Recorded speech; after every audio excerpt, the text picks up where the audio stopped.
Hey everybody, we're on our way to the new gym, Metroflex 2.0. This is the first move out of many. It's probably gonna be like 60 of these moves. Should probably put my seatbelt on. Well, what are we traveling loading with today? like 5,000 pounds. We got a forklift in the back and we got a moving truck following us. Today we're just taking over a lot of equipment that we aren't really using at the current gym. Rubber mats, some bars, some MMA mats. We're just doing a little spring cleaning. We're gonna take this stuff to the new location.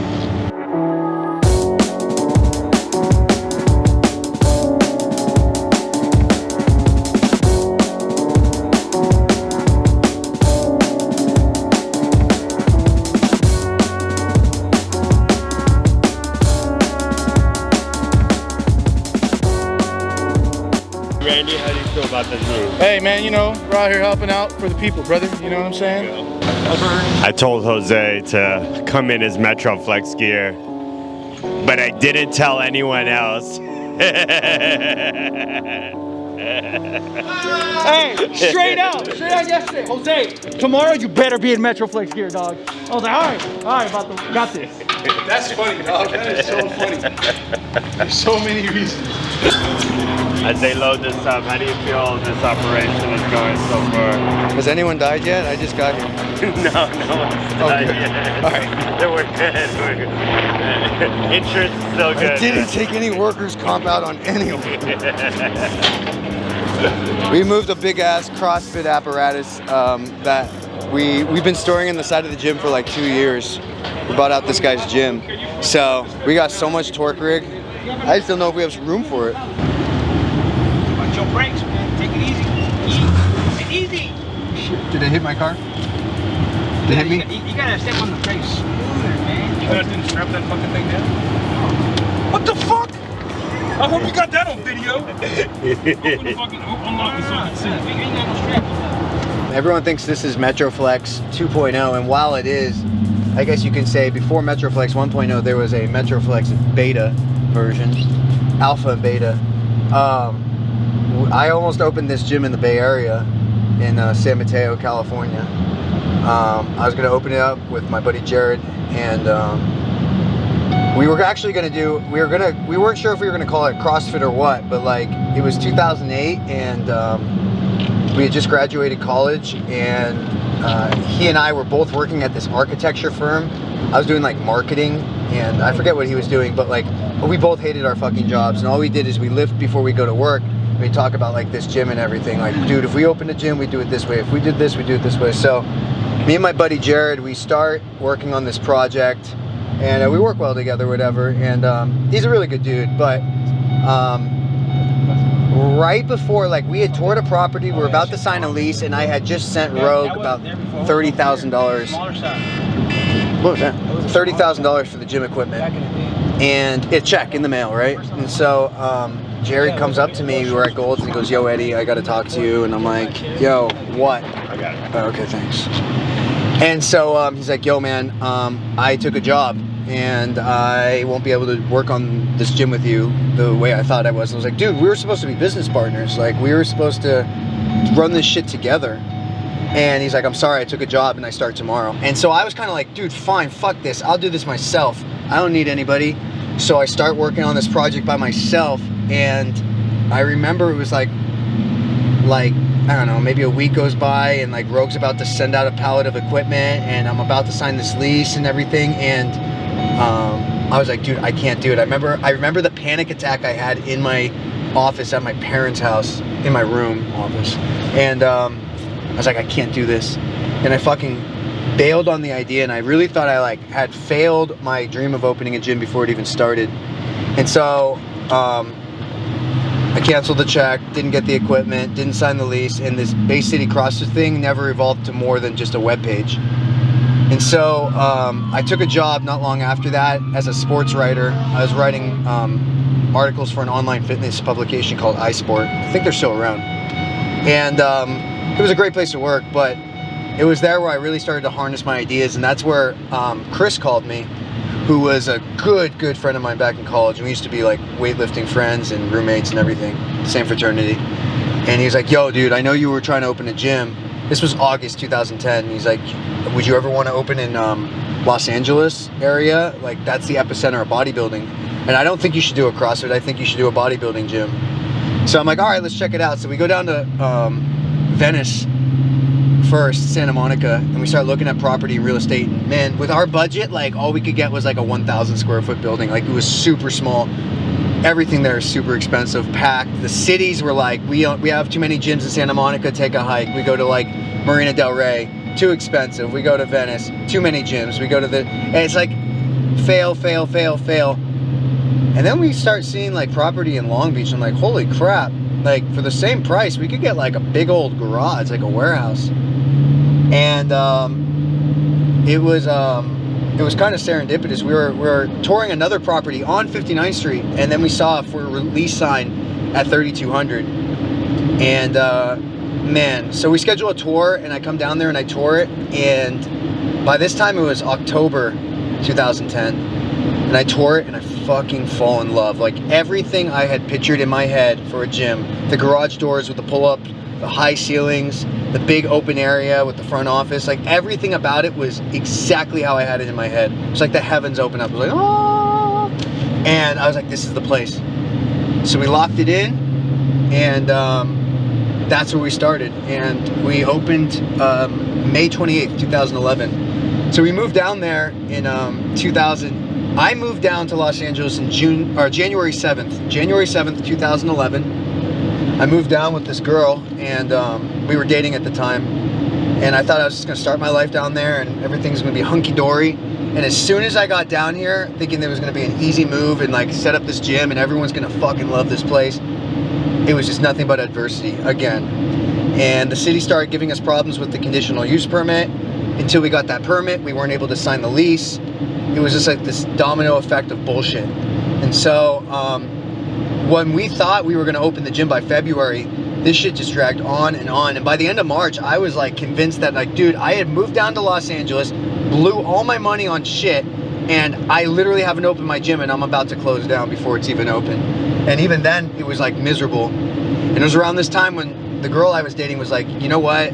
I need to be with a guy that's actually going to do something with his life. Like, you're going nowhere. This gym is clearly going nowhere.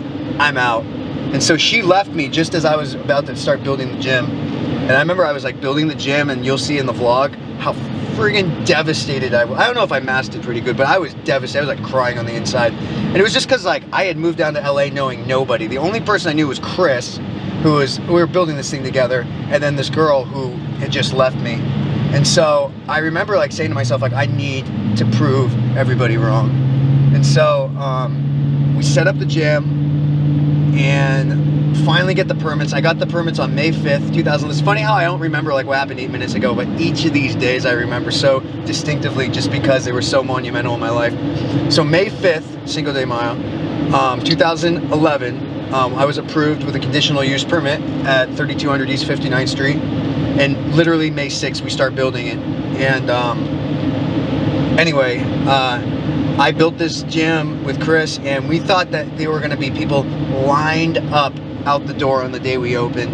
And lo and behold, when we opened the gym, there was nobody. There was crickets. And like, we actually had some supporters. I shouldn't say there was nobody, but it wasn't like, I thought there was going to be like a line of like 200 people ready to sign up. And we had probably like 5 or 6 signups on the first day. The Animal Barbell Club came down, and they trained with us, and that was awesome. And they helped us break in the gym equipment, and slowly but surely we started accumulating members. But there's a reason why like my original like OG members from 2011, Julian, Dave, Mike, Andrew, like these certain individuals, I'm like, dude, they're my friggin' brothers. Jerry, like, they have been with me since the beginning, since I was living in that gym on a brown couch, sleeping in the front office. Like, nothing else mattered. It was literally me just fucking in the thick of it. And that girl leaving me was the best thing that ever happened to me, because it was allowing me to start focusing on the real shit I had to deal with, and that was the gym. Because I was just so like in love with her, I would just like, I would leave the project and go be with her if push came to shove. I just love when my back's against the wall and I can prove people wrong and do something that people think I can't. So anyway, yeah, I mean, that's kind of the backstory on this thing. Everyone knows what happened once we opened. Like, we blew up. We became the friggin' baddest gym in SoCal. But it wasn't easy. It wasn't like, it was like oh, I'm gonna open a gym, and it just happened. Like, there has been so much failure. For every time I've done something right, I've probably had to fail like 4 or 5 times at the same task. Like, this is like basically my third, maybe even you can consider a 4th escrow if you want to count that one building. We were almost in escrow. Like, they were about to get a deposit. I mean, we had agreed on a price and everything. But anyway, like, a lot of people see this shit and they're like, oh, dude, you guys are moving up, and they don't know how many times you have to get like fucked in the ass before something finally goes your way. Hair pulling. Dude, and I think there comes a time in every man's life where they got to go all in on their hand, on themselves. And I have a friend that's back at this Gold's Gym we used to work at. This friggin' awesome trainer. I love this guy. And I remember telling him as I was about to move down to SoCal, I'm like, yo, dude, you want to move to SoCal? Would you want to run this gym or at least be a trainer at my gym? I promise you, you'll make more money here. And, you know, there's a certain comfort about not changing something. And this guy didn't want to change his life. He didn't want to move down here. And I understood that. I wasn't like holding a grudge, but look, fast forward today, he's still at that Gold's Gym. He's still training people. And if that's what makes him happy, so be it. But I always wanted more for my career and for my legacy. And so I think that at some point in every man's life, you got to go all in on yourself and do something you're passionate, because there's no worse feeling in the world when you're friggin' 40 or 50 and you see that dream that you had has slipped away just because of age. You passed your street. Wait, that's Lakewood, right? Yeah. Oh shit, I thought Downey, I could get on Downey up here. Can I? No. Oh fuck. So I'll go up Paramount. Oh, I don't usually take this way. I'm always used to taking the freeway. Okay. What? Oh, because we did Del Lamo the last time. Yeah. Ah, okay. So anyway, my message to all you guys out there is follow your dreams. Live a little bit. Don't take no shit for nobody. And most importantly, when life fucks you in the ass, get back up and fuck it back. And then why the Metroflex franchise? Well, that's a Like, good why? question too. You know what? I don't know like if I'm breaching any legal ramifications, but I'm just gonna say it straight up like it was. I wanted to do a CrossFit, but I felt CrossFit was a single narrowed market. People that go to a CrossFit gym just want CrossFit. And I think CrossFit's freaking awesome, but I also go to the gym sometimes and I want to do some weightlifting. I want to do some bodybuilding. Sometimes I want to focus on strength. And sometimes I want to just do something different. I want to fight somebody. So I didn't want a gym that was just narrowed to just CrossFit. And I thought that doing a gym, using a name like Metroflex, which is one underground, at least it was at the time. It's a little bit more mainstream now. But at the time it was pretty underground, but it was also iconicized. Ronnie Coleman, Dexter not Dexter Jackson, Johnny Jackson, and Branch Warren. I mean, these guys, Brian Dobson built a hell of a gym in Arlington. And so I wanted a gym that represented hardcore bodybuilding. I wasn't gonna name the gym Eddie's Gym or something. Who the fuck is Eddie? So I needed something, but I also needed something that gave me the freedom to run the gym how I wanted. That's why I also had a problem with CrossFit. I had to run it exactly how CrossFit said. Metroflex, Brian Dobson, he was like, dude, I got 3 rules. At least 1 Bible scripture on the wall. Fine, I'm cool with that. Play hardcore music, well, we do anyway, and keep a hardcore vibe inside the gym at all times, which they all kind of go together, you know? So it was like, so you're just saying I can run the gym however I want as long as I just keep it hardcore, like a garage, because that's exactly how I was gonna do it in the first place. And so it was kind of perfect. And so Brian and I worked out a deal, threw down the deposit money on the license agreement, and I became a Metroflex. We were, I think, the 5th or the 6th Metroflex to ever license. I think there were 5 already in Texas and 1 in Arizona, or 4 in Texas or 1 in, anyway, we were pretty early in them. Now, fast forward today, there's like 40 or 50. After our gym blew up, and I'm not saying it's 100% because of us, but after our gym blew up on the internet and all the illustriousness we created, the photo shoots and everything, we noticed that not just Metroflex, but that style of hardcore gym, garage style, flags, murals, like intense music, everything like that, we realized like there is something there and people really want it. And I don't care if people copy, because at the end of the day, it's like a garage gym is a garage gym. It's not like I invented the wheel. So yeah, I think it's cool. I know I can go to bed at night knowing that this gym, Metroflex, made a huge dent in the fitness industry. And now we're dealing with a whole new building with twice as much size, twice as much potential. We already have a following. I'm like literally, and I'm not saying this arrogantly, but I honestly feel like we could be making the greatest gym in the fucking country. So I'm excited to see what happens. And a lot of it has to do with the community. We built a tribe. We built a group of people that belong to something, like a greater good. Like the closest thing I can like relate this thing to is a fraternity, maybe Fight Club. Like it's like literally like this like underground place that we all go to live, like feel alive, and a place that we all belong. And I think that's really freaking cool. It's like the weights come second to that. You know what I mean? Like the community and the tribe is the one thing that is like the ultimate glue that holds this shit together. So I see our community getting bigger and stronger, and I'm gonna make a lot of efforts to pay homage to the original OG members, not just the 2011 guys, but I mean like every like few years there's like another generation or like class of athletes that have come in. Like when did you come? 2013? 14. 14, I think.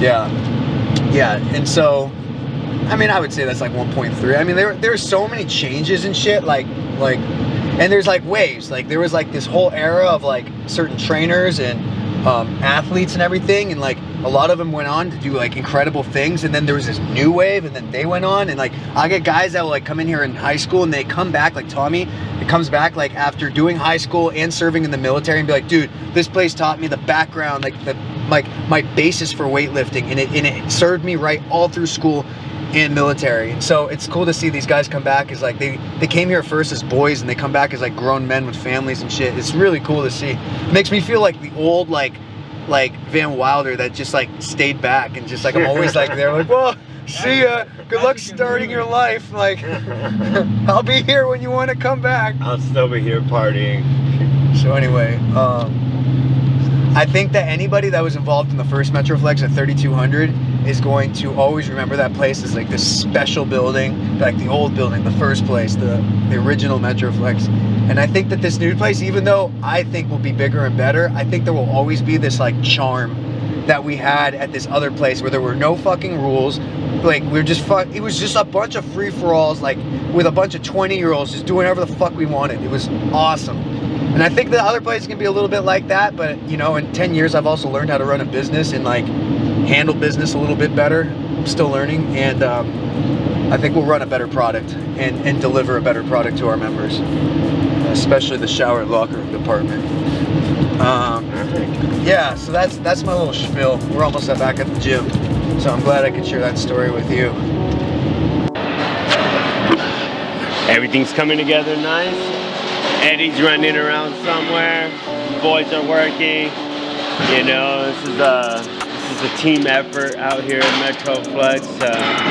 Very contrasting to the first time Eddie came over here and set this place up. You know, he's had time to create a community. Everyone's pitching in wherever they can, you know, to help out, to continue this community in a much bigger and more prosperous location, in my opinion, you know. So it's going to be fun. It's going to be a really great documentation process. It's going to be completely original compared to you know, everything else that's out there right now as far as building a gym, you know. So stay tuned.